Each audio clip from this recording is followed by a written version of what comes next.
crush your enemies. They drew first blood, not me. See them driven before you. Oh, my user. And hear the lamentation of your women. But I pity the fool. Glitter in the dark near the 10-house gate. Phone home. They're here. Oh, real light sleeper, child.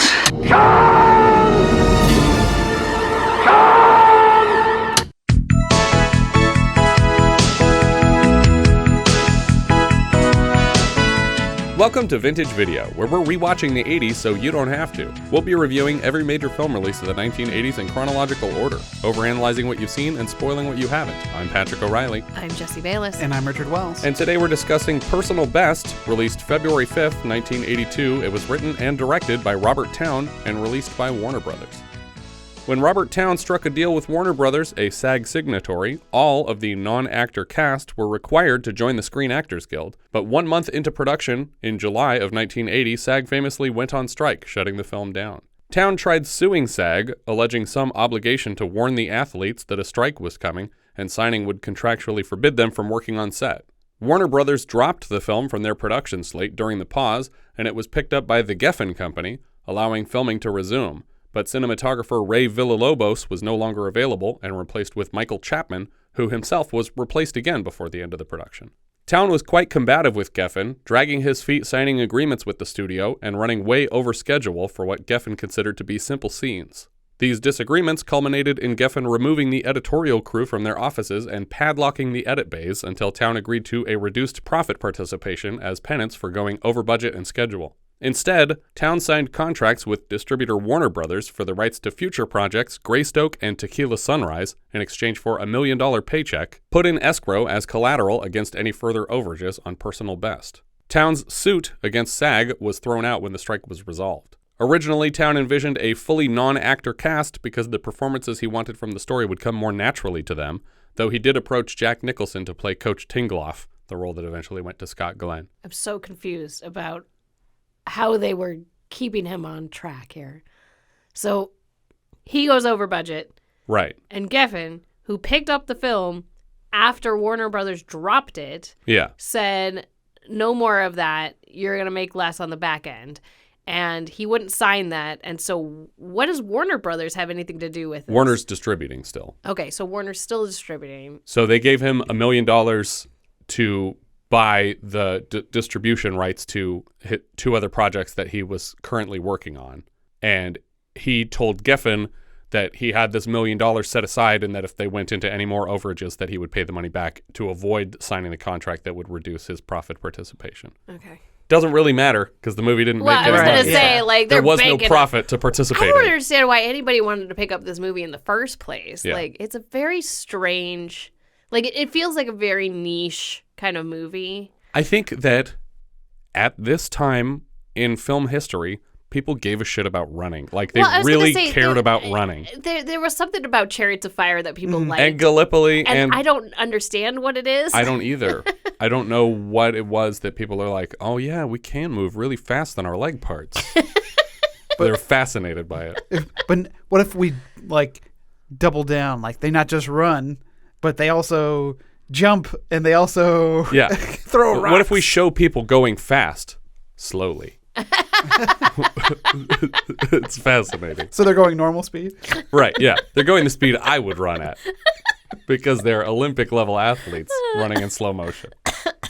Mariel Hemingway spent 9 months training so she wouldn't appear wildly incapable in comparison to her fellow athletes. Real-life Olympic coach Bill Bowerman had been consulted on set but asked for his name to be removed after seeing the film, offended by the childish characterization of Scott Glenn's Coach Terry Tingloff character.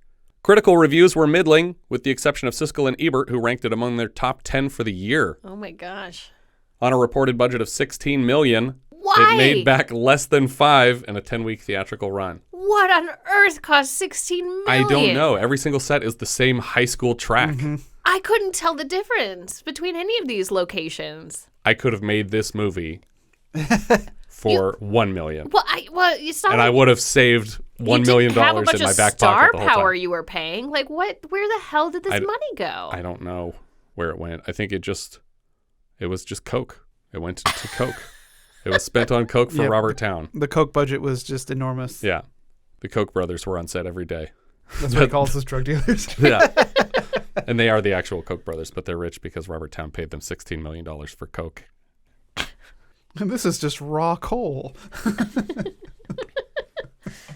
We start with an obnoxiously silent opening credit sequence of just plain white text over black. Oh my God. I was turning up the volume so loud. Yeah. It's just like, am I There's here? really nothing here? There's nothing. We say the name of a composer and there's not an opening theme playing? Like, or just have like people running, the sounds of people running, or breathing. like the different coaching, like just the whole, just record a track. So that I don't turn into an ape. I don't want to, like, this is William Hurt territory. I'm just slowly de-evolving. You're going to turn into a Goomba if you don't put some music in this part. We're literally 2 minutes into the film before the first sound. An applauding crowd and an echoey announcer voice at Hayward Field, Eugene, Oregon, 1976. Famously expensive track to record at. These are the Olympic trials going on. We see droplets of sweat splattering on the track, and the camera tilts up to the dripping face of Mariel Hemingway as Chris Cahill about to pounce off the line for a qualifying round. A starter pistol sets her running. She doesn't do great in her first race, and her father is disappointed, chewing her out under the bleachers. And maybe hitting her, I don't know. We cut away, then we come back, and she's crying. But even he's not as disappointed as Scott Glenn playing another coach, Terry Tingloff. What the fuck do you think you're doing? He's shouting at one of his athletes, Tory Skinner, to get into position for her shot put tryout. Tory scores big with her throw, and she turns back to her coach Terry to pantomime a jerk-off gesture at him. Really annoying that these two are named Tory and Terry. Yeah. And they're the second and third leads of the film. And they aren't based on real people. No. These aren't real people. So there was no... Tory basically is a real person. She's almost playing herself because she competed in these actual events. Well, okay, but this isn't... It's not based on a true story, no. Yeah, this isn't autobiographical or anything like that. So why? Why do we choose these names? I don't know. That's so annoying. Another gunshot sparks a dash for Tory, and she does well. Terry asks Tory how her knee is doing, and it seems fully recovered. Tory and the rest of the track athletes meet for dinner that night. Chris's father approaches their table to congratulate their performances and introduce his daughter. Chris squirms away from the table, and her father awkwardly follows her away. A few minutes later, the athletes hear a loud noise and realize that not only has Chris's father basically abandoned her here, but he's been starving her all day, and she's on the verge of passing out. You know what's worse about the names? Sorry. I'm still hung up on it. No, let's keep going. Like, not just are they very similar names, they're both like androgynous names. Right, Terry and Tory could both be used for both genders. Yeah. And so I cannot keep them But at straight. least Chris... Oh, fuck. Yeah. They get her some water, and Tory offers her a ride home. In the passenger seat, Chris thanks Tory and then starts sobbing over her loss, and we hard cut to the girls sharing a joint at Tory's place and cracking up together. In the course of their conversation, we learn, joking or not, that Tory dumped her boyfriend Dwayne because he doesn't have a satisfactory vertical leap. Tory asks how Indian Chris is, the first of a handful of references to the character's seemingly irrelevant Native American heritage. Chris offers a finger to Tory, and when she pulls it, Chris lets out a small fart. Like, embarrassingly small. Like, this is a terrible fart. When they start talking about the competition today, Tory claims that Chris lost her step when she noticed another competitor, Laura, but Chris flatly denies it. I'll bet your father's always saying you don't have any killer instinct. Am I right? I thought so. Oh, listen, I'll tell you one thing. I'm as competitive as you are. She challenges Tory to an arm wrestling contest. Which arm? You have two choices. When she realizes Chris is serious, the two line up to arm wrestle. They seem evenly matched at the start, but after a while it seems like Tory is tiring out and surprised by Chris's endurance and determination. Tory is losing her composure, but Chris is a rock, and when we see her face, it looks like she's about to burst every possible blood vessel in her face simultaneously. Tory is worried about injuring herself and suggests they call it a tie, but when they count down from 3, she throws Chris's arm into the carpet because she's a dirty cheater. Tory tries to explain to Chris why she sees so much potential in the young runner, but she panics when her emotions get ahead of her. Oh, fuck. What's wrong? I'm very fucking scared right now. Very scared. Why? Tory leans in to kiss Chris. We jump forward in time to the two of them fully nude together. Chris is trying to tickle Tory and claims her father and brothers used to pay her to tickle them. She notices a nasty scar around Tory's kneecap from an earlier injury and surgery. Tory takes over tickling duty for a moment before they're back to making out. We jump forward again to the girls living together and bringing in groceries one afternoon. They go for a jog on the beach. You know which beach this is, though. Point Dune in... It's Morro Bay. Oh, okay. Because this is all like shot up Sand in the San Luis Obispo area. Right, They're at the Cal Poly track and stuff. Yeah. On the way, Tory says she can get Tingloff to take Chris on as an athlete. We cut back to Chris's family home as she breaks it to her father that she's thinking of trading him for a new coach. Dad wants to know what kind of crazy deal this man has offered her, and Chris says he offered nothing. We cut to another practice field and slow motion footage of runners and shot putters. We see Tory making the case for Chris to Terry, but he doesn't seem to care. He eventually agrees to allow her to work out with the team, but for now he still refuses to coach her. That night, she sees Terry and Tory playfully wrestling on the field and seems jealous of the interaction. Sometime later, a practice is wrapping up and Terry calls to Chris. Of course, she thinks she's getting promoted to an actual tryout, but he just needs her to collect equipment, and Tory points out what a dick move that was, so he changes his tune. Chris, why don't you take that open lane? Me? Yes, you. Which open lane? Any open lane, God damn it. When the trial begins, she hasn't fully hammered in her starting blocks, and she falls right at the firing of the starter pistol. My God, she fainted. But the story of this trial is that she gets back on her feet and finishes third, even in such a short race. Terry approaches her afterward, and she explains about the starting block. She doesn't realize yet that her recovery was impressive enough to make a point that training her isn't a complete waste of time. We get a training montage of Chris mixing in with the athletes. In the showers later, Chris learns that Terry is officially taking her on. We jump to the Cali Columbia World Student Games in 1978. The athletes are all given a quick lesson on the perils of the region, including the dreaded Montezuma's revenge, but they are bored and zoning in and out of these speeches. The next day, in an open-air market, we see Chris buying fruits from a street vendor. As her fellow athletes warn her against the purchase, she assures them that fruit is not water, ignoring the fact that fruits are mostly water. Well, and they're washed and touched by hands. But she assumes the skin of a fruit is impermeable to bacteria. We jump right to that night in their communal bathroom where she suffers from severe abdominal distress. The other athletes bring a medical student in the absence of a doctor, and he offers Chris a puff of opium to ease her intestinal cramps. I was so sure this was going to lead to some sort of like disqualification, yeah. But nothing ever comes of it. Nope. Sometime later, Tory is cuddled with Chris on the bathroom floor, and she seems to be doing better, but when Tory tries to leave, Chris begs her to stay here on the floor, and she does.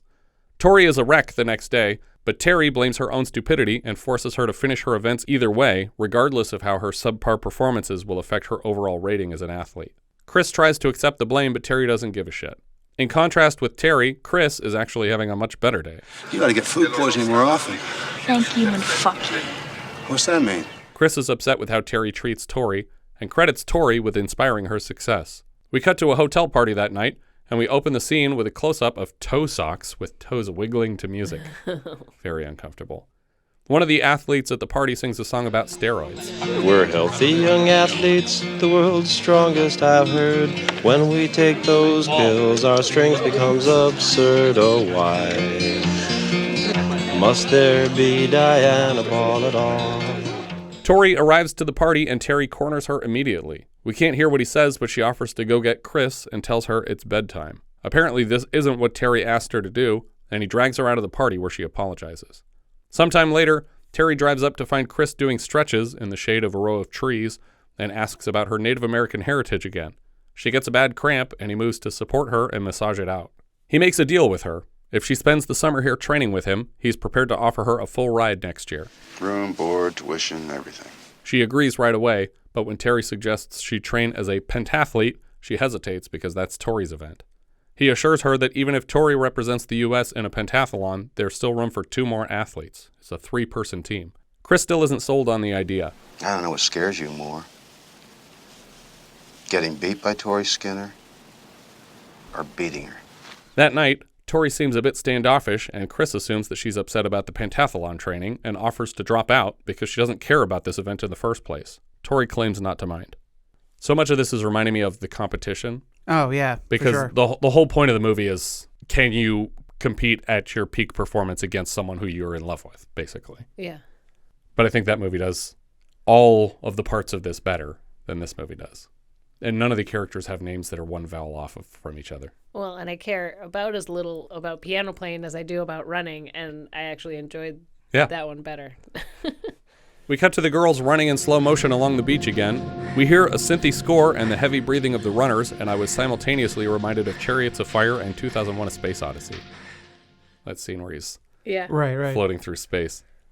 Is there breathing over the Stargate sequence, or is it just after that? The Stargate sequence? Yeah, at the end of 2001. Oh no, yeah, it's just you just hear the sounds of that. But the whole time that he's like in the suits or they're. Mm-hmm. At the top of a sand dune, they find Terry sunbathing beside a boombox and wordlessly gesturing for them to run back down the dune. It's clear they hadn't decided what would be playing on these speakers because Terry is slapping his thigh and bouncing his foot to a beat, but the broadcast is just some sports announcer. We watch Chris begin training for pentathlon, scored with another short synthy beat that sounds like it came from an exercise video.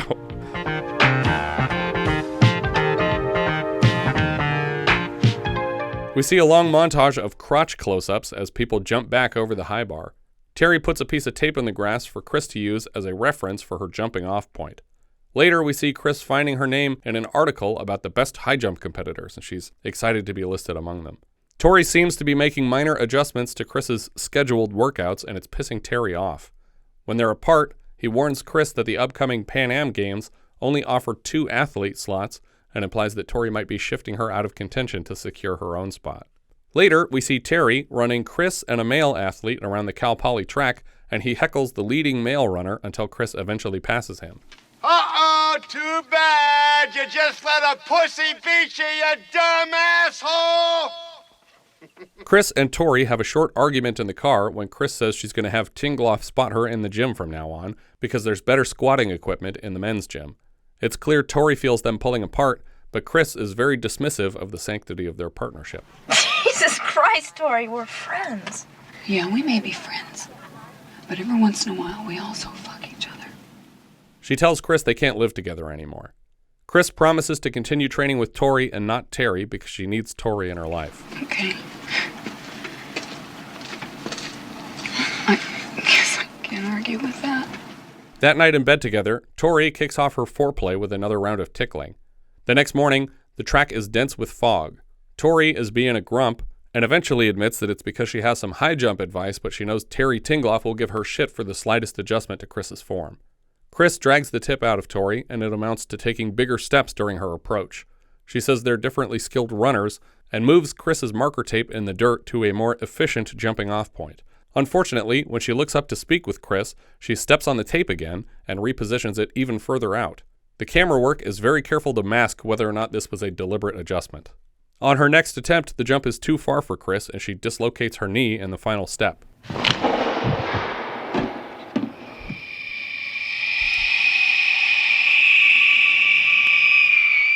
It's a disgusting injury because her knee is all tweaked apart and lumpy in her pant leg, and the assistant coach has to pop it back in place before they treat it with ice. Terry comes over to see what happened, and Tory admits to moving the mark. Obviously, Terry's pissed and levels a subtle accusation. I hope you understand all this. Tory asks Chris if she honestly believes this was intentional sabotage, and Chris won't answer. Later in the sauna, Tory enters without Chris, and the girls ask how she's doing, but Tory tells them all to shut up. We see Terry and Chris share a tender moment at the hospital. She spends the rest of her recovery living in his home, where he treats her to some of his impressive ice cream collection. What flavor? Chocolate, vanilla, coffee, rum raisin. No strawberry? Strawberry too. Chris sits and watches Laverne and Shirley while Terry prepares some ice cream and the phone keeps ringing. He won't let her answer because he's sure it's Tory and they shouldn't be talking. She tries to answer anyway, so he takes the whole thing and hurls it across the room.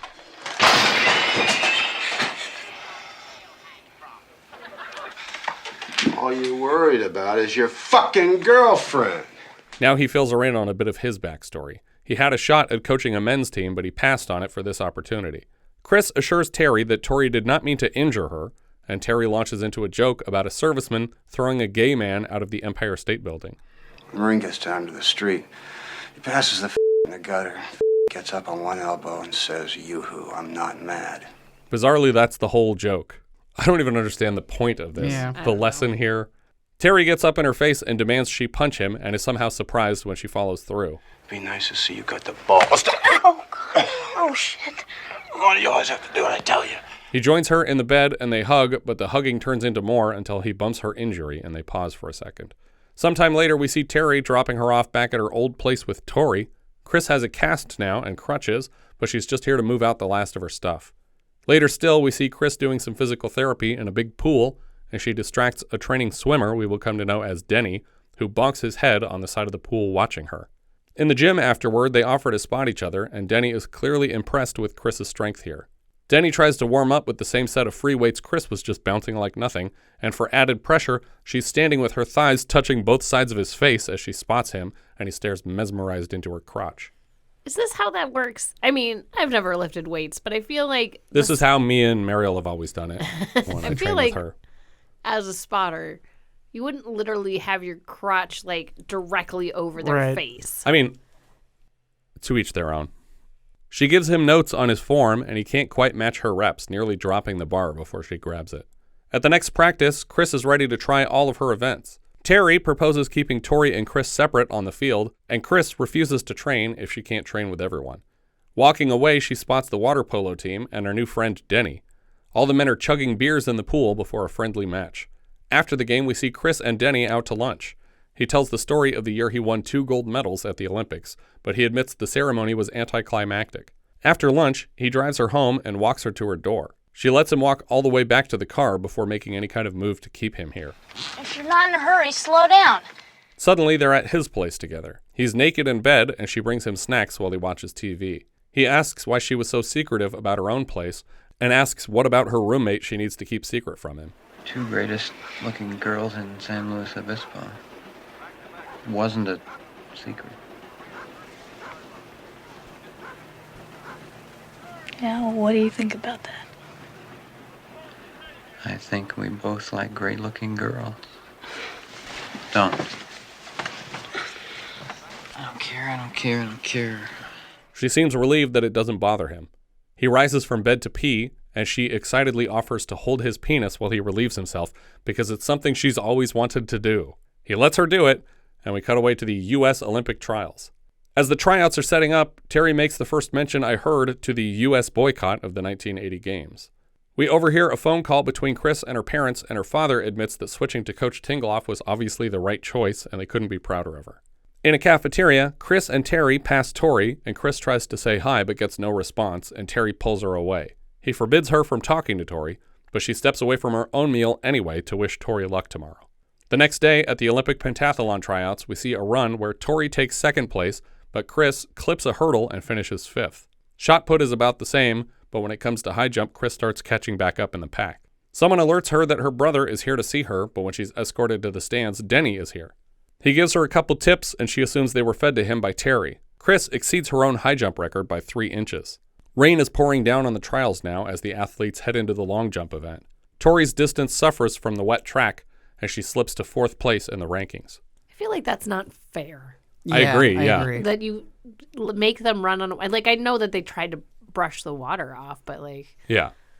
Like, it seems like a health hazard even. If it was an official Olympic event and it was raining, would they just continue with the event? Yeah, that's crazy. And I feel like in other sports where everybody's playing on the same field at the same time, like, yeah, okay, go on when it's raining because it's an equal playing field. You're all there at the same time. But if somebody ran on dry and now somebody's running on wet, yeah, it's not fair. Yeah, especially for qualifying. Yeah. Chris goes to check on Tory in the medical tent, and one of the physicians tells Chris that Tory is skipping the 5th event because of her minor injury in the long jump. Chris thinks that's a bullshit excuse and hassles Tory for it. You can run. Oh, yeah? You know how hurt I am? I know exactly how hurt you are. Chris bullies Tory into the last race, and in the end, Tory places 1st in the event, and Cahill crosses through 4th, meaning that the final Olympic pentathlon team will have Tory and Chris together, or it would, but we close with the historical disclaimer from the announcers that, as we mentioned before, this team won't actually be going to the Olympics. That the U.S. Olympic team consists of Pooch Anderson, Chris Cahill, and Tory Skinner. And with the boycott at Moscow, they are all dressed up with nowhere to go. What the hell? Yeah. Like, seriously, Why did we watch this whole movie? This whole movie is about people qualifying for an Olympics that we were boycotting. So it mattered so little. I was so annoyed at the end of this. I'm like, what was the point of any of this? Well, you could still.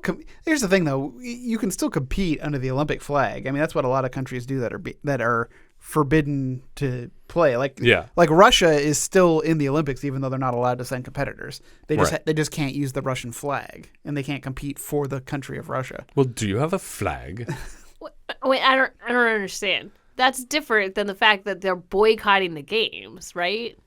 Well, yeah. So it's like, so America isn't going to have a U.S. Olympic team, but you as an athlete can still go and compete. But represent who? You represent yourself. Can an individual just say, I'm going to compete in the Olympics, not representing any country? If you've qualified, yes.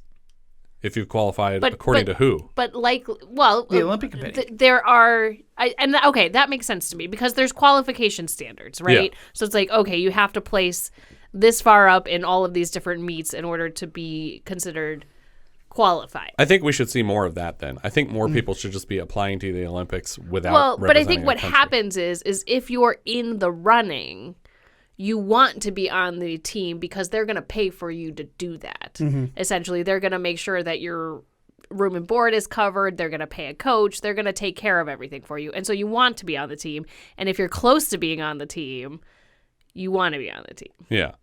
Interesting. Chris hugs and kisses Denny on the sidelines, and as they take their places on the podium, Tory admits that he's cute for a guy. The end. That's the whole movie. What's the point of this movie? I don't know. Why did Robert Towne write and direct this? He wrote Chinatown, which is like his big ticket item on his filmography. Why did he think a lesbian love triangle was something that he should be talking to people about? Why did he think running was interesting? But what are they even if the point of this movie is something to do with this, love triangle or whatever, I don't even understand what's happening. Like, what is the arc of this story by the end? Because now there's this other guy that gets introduced right towards the end of the film. Yeah, that's her new boyfriend. And what are we saying about any of this? Yeah, I don't know what the message is. And I don't know why he felt like this was his story to tell. It's just a weird choice. I'm not sure what's compelling about it. Like, I don't think that anybody really transforms in any way. No. And it's a very horny movie. Like, is it? I felt it was. I felt like, there's a lot of nudity. It goes unmentioned because it's not important to the plot. Yeah. But most of it is asexual nudity, where it's literally just biology, people in saunas and stuff. I say this got more seduction than the seduction. No. Definitely not. There's like a hot lady naked playing with her boobs for like a third of that movie. But this movie, whenever someone's naked, it's like they're cleaning themselves or relieving themselves. Yeah. It's like it's not sexy nudity. Agree to disagree. All right. Richard just really likes it when people run. Yeah, there you go. No, I was really surprised that I was like, oh, we're getting full frontal male too. It's like, okay, great. Yeah. This has got something for everybody. Great. Something for everybody. I don't think anybody wants that. Did it bother either of you that they compete in a lot of these events with so much jewelry on? Like, especially like they're throwing they're throwing shot put with rings on their fingers. And that seems like would hurt. I don't think so. Yeah. I didn't. They're all actual shot putters mostly. Yeah, so I would guess that's how they actually do it. And I looked it up. There's plenty of athletes in the Olympics who wear jewelry. Yeah. It just seems like if you're training, yeah, I would just want to just be unrestricted, I guess would be the word. Yeah, it should be like the ancient Greek way. I see what you're saying, fully nude for every event. Well, it just seems like you're doing things like a necklace or earrings is one thing, but like something that's on your fingers, like where you're using a lot of your motion and you might get swelling from exerting yourself, and then like you have a ring on your finger that your hands are swollen on. What if you go to throw the shot put and your ring catches on your necklace and you accidentally throw your whole head out into the stands? So it didn't bother. Okay, the answer is no. It didn't bother me. It still doesn't bother me because I don't think that shot put, like, I would get it if you're like doing some sort of event where you're your grip is important, where you're literally like I think it's important to shot put. No, because I think it's resting in your hand, and then I think you're propelling it with like the arm motion and the centrifugal force, and it's not about it's not like you're throwing a baseball here. It's not about your fingers. Right. Yeah, I don't know. Anyway. I don't know anything about shot put. I don't either. It just seemed odd, like that they were wearing so much jewelry. Yeah. In training. Yeah. But yeah, that's the whole film. That's everything there is to it. I'm gonna call this a thumbs down. I don't think this is necessary. Yeah. Yeah, it's a thumbs down. I didn't. Yeah. Yeah. It. I think what should have happened with the boycott is. The boycott information should have come at the very end. That should be like the sad note that it leaves you on, not like where it drops them out from under you. Like they're all happy that they got into the team, right? And then they find out, and it's just like, oh God, then you'd be really upset. Yeah, but it's probably not realistic. Mm. But I found out at the end because I didn't know that we boycotted the 1980 Olympics. Well, that wasn't. I mean, the story wasn't written that way. They had to change. They had to add those two references to the script. Oh, toward when the it end actually of production, happened. because it was like the movie was shooting in 1980. Yeah, and so it's supposed to be about these girls qualifying for the actual Olympics, and then when it didn't happen, it was like now they're qualifying for an Olympics that isn't even happening. It's like, ooh, that's a cool idea to take the stakes down like 99% in the last 3 seconds of the movie. Yeah. All right, Jess, where's this going on your letterbox? It's actually at the bottom of my list. Is it? I was like, oh no, it's this one. I enjoyed all of the other films more than this because this one is so boring. Yeah. Nothing happened and there's no point. So it's 14 out of 14 for the season. I don't really have anything good to say, but it took me so long to get through this movie. The notes were really hard. It's 2 hours. It's 2 hours and some minutes. Oh my God, long. yeah, that didn't need to happen either. No, not at all. I think it took me 4 sit downs to like watch this whole film, and every section that I watched was exactly the same as the last. There's 6 scenes in this movie, but 4 of them play 8 times each. Yeah, well, and also there's all the slow motion. Right, yeah. And all those gratuitous crotch shots going over the high jump. Yeah, it's funny that felt gratuitous to me, but all the sauna stuff didn't. But we're actually seeing all the vaginas. Anyway, Richard, what do you have letterboxed? I have it at 13 out of 14. Puts it below Island of Blood, but above Madman. I also have it at 13 out of 14, which is below Madman, but just above Night Crossing. Night Crossing is still the bottom of my list. At least Night Crossing, they made a cool balloon. Yeah, that'd be cool if at the end they were like, oh, but it turns out that it doesn't matter. Go back. Like they did at the end of this movie. Yeah. Our writer-director here was Robert Towne.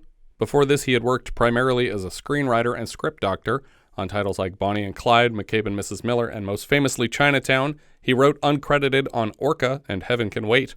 So far on the show, he's written The Last Detail. After Personal Best, he writes Greystoke Legend of Tarzan, Tough Guys Don't Dance, Tequila Sunrise, which he also directed, The Firm, and Mission Impossibles 1 and 2. This was his first directing credit. The music here came from Jill Frazier. This was her first composing credit, and later she scores Reckless and Cutting Class. More music came from Jack Nietzsche. He earlier scored One Flew Over the Cuckoo's Nest and Hardcore. Previously on the show, he's composed the scores for Cruising, Heartbeat, and Cutter's Way, and later he scores Officer and a Gentleman, The Razor's Edge, Starman, Stand By Me, and Mermaids. He won an Oscar for Best Original Song for composing Up Where We Belong for An Officer and a Gentleman. Cinematographer here was Michael Chapman for most of the film. He's the credited cinematographer, but like I said, there were 2 uncredited cinematographers. Chapman's first credit was for The Last Detail, in which he also played a taxi driver, and then he came back to light Scorsese's Taxi Driver. He has credits on the 78 Invasion of the Body Snatchers, Hardcore, The Wanderers. So far on the show, he's lit Raging Bull, and later he lights Dead Men Don't Wear Plaid, The Man with Two Brains, The Lost Boys, Scrooged, Ghostbusters 2, Quick Change, Kindergarten Cop, Doc Hollywood, and Space Jam. You see he connected with Ivan Reitman there. Yeah, exactly. Another cinematographer, Caleb Deschanel, also DP'd on More American Graffiti, The Black Stallion, Being There. After this, he lit The Right Stuff, The Natural, It Could Happen to You, Fly Away Home, The Patriot, Passion of the Christ, The Spiderwick Chronicles, and Killer Joe. And he's the father of Zoe and Emily. That's right. And we actually have one more credit in common because me and Caleb Deschanel both worked on Abraham Lincoln Vampire Hunter. Nice. Where he was the cinematographer and I was a rotoscope artist for the 3D post conversion. Ruining film. The third cinematographer, also uncredited, I believe, Reynaldo Villalobos. We've seen his work in Urban Cowboy and 9 to 5. Later, he lights Risky Business, Blame It on Rio, A Bronx Tale, PCU, Romeo and Michelle's High School Reunion, and Not Another Teen Movie. More recently, he has lit a handful of Breaking Bads in the first season. He had to leave this project due to the SAG strike and was unavailable when production resumed. The editor here was Jacqueline Cambus. She also cut The Gong Show movie, Falling in Love Again, Zoot Suit. She's back later this season for Cat People and later Surf 2, Money Pit, My Stepmother's an Alien, Mermaids, Made in America, Milk Money, so a lot of Richard Benjamin stuff. She also cut School Ties and Freddie Got Fingered. Another editor credit for Jerry Huggins, who also cut Cat People, and Ned Humphreys, who is the husband of fellow editor Jacqueline Cambus. He also cut Never Too Young to Die, that John Stamos, Gene Simmons ridiculous movie we are always on the verge of watching. Another editor credit for Walt Mulconnery, who also cut Flashdance and The Karate Kid, and a final editing credit for Bud S. Smith, who also cut Sorcerer, and so far on the show Cruising and Falling in Love Again. Later he cuts Flashdance, Karate Kid, Poltergeist 2, and Darkman. Mariel Hemingway played Chris Cahill. Before this, she'd appeared in something called Lipstick, and then her Oscar-nominated role as the 42-year-old Woody Allen's 17-year-old girlfriend in Manhattan. She was eager to prove herself as a legitimate actress and fought hard for this role despite Towne's intent to cast the film entirely from professional athletes. Mariel did have some athletic experience and worked with trainers to keep up with the rest of the cast, gaining 17 pounds of muscle and 1.5 inches of height in the process, because she actually built up her muscle enough that it stretched her body out. After this, we'll see her again next season, portraying the ill-fated Dorothy Stratton in Bob Fosse's Star 80. Later credits include Superman 4, Tequila Sunset, Naked Gun 33 1/3 as herself, and Deconstructing Harry with Woody Allen again. She's also the granddaughter of novelist Ernest Hemingway. Scott Glenn played Terry Tingloff. He was Bart Mancoos in The Hunt for Red October. He's John Adcox in Backdraft. He's a David Carradine-style wise man character in Sucker Punch. He's Jack Crawford in Silence of the Lambs. He was in the first season of that Castle Rock Hulu Stephen King show. He's Stick in Daredevil and The Defenders. And he and Hemingway were the only two professional actors cast. Patrice Donnelly plays Tori Skinner. Obviously, she doesn't have many other credits. She did go to the '76 Olympics and was once ranked 3rd in the world for pentathlon and 4th in hurdling. Kenny Moore played Denny Stites. He actually ran the marathon in '68 and '72 Olympics, but he's here playing a swimmer and polo player. He reunited with writer-director Towne as Woody in the cast of Tequila Sunrise in '88. This was the first time I ever actually saw water polo being played. I don't know what I thought it was, but I didn't think it was this. Yeah. Where are the horses? Drowning. Jim Moody played Roscoe Travis. He was Farrell in Fame. He's Daddy Green in The Last Dragon and Arnie in DC Cab. We saw him last as Justice Hayden in First Family. Emily Dole played Maureen. She appeared in 103 episodes of the original Gorgeous Ladies of Wrestling as Mountain Fiji and later showed up as Thumper in Son-in-Law. Larry Pennell played Rick Cahill. We've seen him as George in The Man with Bogart's Face. Later, he's Aches in Metal Storm: The Destruction of Jared Sin. He's appeared several times as Clark Gable impersonator, but not the one we saw in Under the Rainbow last season. He was Gable in a Marilyn Monroe TV movie in '82, and later in Another Chance and an episode of Quantum Leap. He's also credited as Kimosabe in Bubba Hotep. Luana Anders played Rita Cahill. She's appeared in several Western films and series as a child actor, and then in The Pit and the Pendulum, Dementia 13, Easy Rider, and Goin' South. We'll see her next in Coppola's One from the Heart this season, and later The Two Jakes and Hearts and Souls. George De La Pena played Raul. We saw him last in the titular role of Herbert Ross's Nijinsky.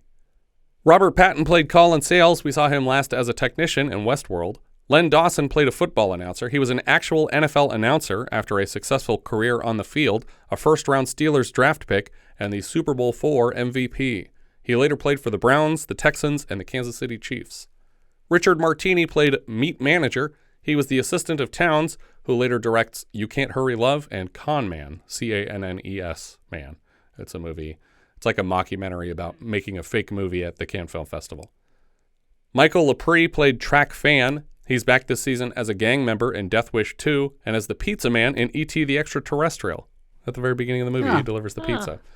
More recently, he was uncredited as an Arkham patient in Joker. Andrew Traister played an Olympic official. His only previous credit was 15 years back in 1967 as Sergeant Magalario in Zontar, The Thing from Venus. Further non-actor cast members include pentathletes Jane Frederick and Jodi Anderson, hurdler Jane LaPlante, and shot putter Maren Seidler. I think that's everything for Personal Best. If you have any thoughts you'd like to share, you can find all our socials at linktree/vintagevideopod. If you enjoy what we're doing, consider giving us a review on iTunes.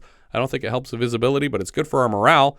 And if you really like the show, maybe you should join our Patreon campaign at patreon.com/vintagevideopodcast. Speaking of, what's that sound? We got one! That's right, it's a new patron, Darren Merlo. As a $5 patron of the show, Darren now has access to 50 full-size 70s reviews and a hand in choosing next month's film. For May of 1973, our $5 patrons are choosing between the following 13 titles. Black Eye, Jack Arnold's neo-noir blaxploitation detective story about a black PI named simply Stone solving a series of murders involving a cane stolen from the estate of a deceased silent film star. It stars Fred Williamson as Stone, Rosemary Forsyth, Teresa Graves, and Richard Anderson. Not that Richard Anderson. The Black Windmill, Don Spiegel's British spy thriller about an agent trying to rescue his kidnapped son. It stars Michael Caine, Donald Pleasance, Delphine Seyrig, Clive Revel, and John Vernon. Chosen Survivors, Sutton Rowley's horror sci-fi film about a random group of people selected by supercomputer and flown to an underground bat-infested bomb shelter to survive an impending nuclear apocalypse. It stars Jackie Cooper, Alex Cord, Richard Jekyll, and Bradford Dillman. Daisy Miller, Peter Bogdanovich's period drama about the titular Daisy Miller being warned against socializing with people below her social status. It stars Sybil Shepherd, Barry Brown, Cloris Leachman, Mildred Natwick, and Eileen Brennan. Dirty Mary Crazy Larry, John Huff's road crime drama about a pair of amateur racers leading a high-speed chase with a female passenger in tow. It stars Peter Fonda, Susan George, Adam Rourke, and Vic Morrow. Flesh for Frankenstein, a.k.a. Andy Warhol's Frankenstein, despite Warhol's negligible involvement. Paul Morrissey's X-rated adaptation of the Mary Shelley classic. In this version, Dr. Frankenstein creates male and female monsters with the intention of mating them to produce a master race. It stars Udo Kier as Frankenstein, Joe D'Alessandro, Monique Van Vuren, and Arno Jürging. The Holy Mountain, Alejandro Jodorowsky's Technicolor surrealism masterpiece about a wizened alchemist who leads a Jesus figure and 7 planetary personifications to enlightenment. It also stars Alejandro Jodorowsky, Horatio Salinas, Luis Lomeli, and Zamira Saunders. Huckleberry Finn, J. Lee Thompson's musical adaptation of Mark Twain's The Adventures of Huckleberry Finn with original songs from the legendary Sherman Brothers. A sequel to 73's Tom Sawyer from a lot of the same creatives, Huckleberry stars Jeff East, Paul Winfield, Harvey Korman, and David Wayne. Not that David Wayne. The Lords of Flatbush, Martin Davidson's period coming-of-age drama about 4 friends in a 50s Brooklyn social club stealing cars and chasing girls. It stars Perry King, Sylvester Stallone, Henry Winkler, and Paul Mace. Madhouse, Jim Clark's British horror classic about a once-beloved horror film star being released from an asylum to return to work years after his fiance's brutal murder. Now he finds his famous character seems to be committing more murders against his will. It stars Vincent Price in the lead, Peter Cushing, of course, Robert Quarry, and Adrian Corey. The Mutations, Jack Cardiff's sci-fi horror film about an evil scientist crossbreeding his students with Venus flytraps to create a race of walking, talking plants and selling off rejects to the local freak show. Serious vibes. Yeah, I was just going to say that. It stars Donald Pleasance as the scientist, Tom Baker, Brad Harris, and Julie Ege. Thunderbolt and Lightfoot, Michael Cimino's crime comedy film about a retired bank robber and his new young sidekick gathering the team for one final heist. It stars Clint Eastwood, Jeff Bridges, Jeffrey Lewis, and George Kennedy. Or Zandy's Bride, Jan Troll's Western film about a cattle rancher in the American West who orders a Swedish bride by mail and gets more than he bargained for. It stars Gene Hackman, Liv Ullmann, Eileen Heckert, and Susan Tyrell for a 50th anniversary review next month. Thank you so much for listening, and I hope you'll join us next time when we'll be discussing Das Boot, which IMDb describes like so. A German U-boat stalks the frigid waters of the North Atlantic as its young crew experience the sheer terror and claustrophobic life of a submariner in World War II. We leave you now with the trailer for Das Boot.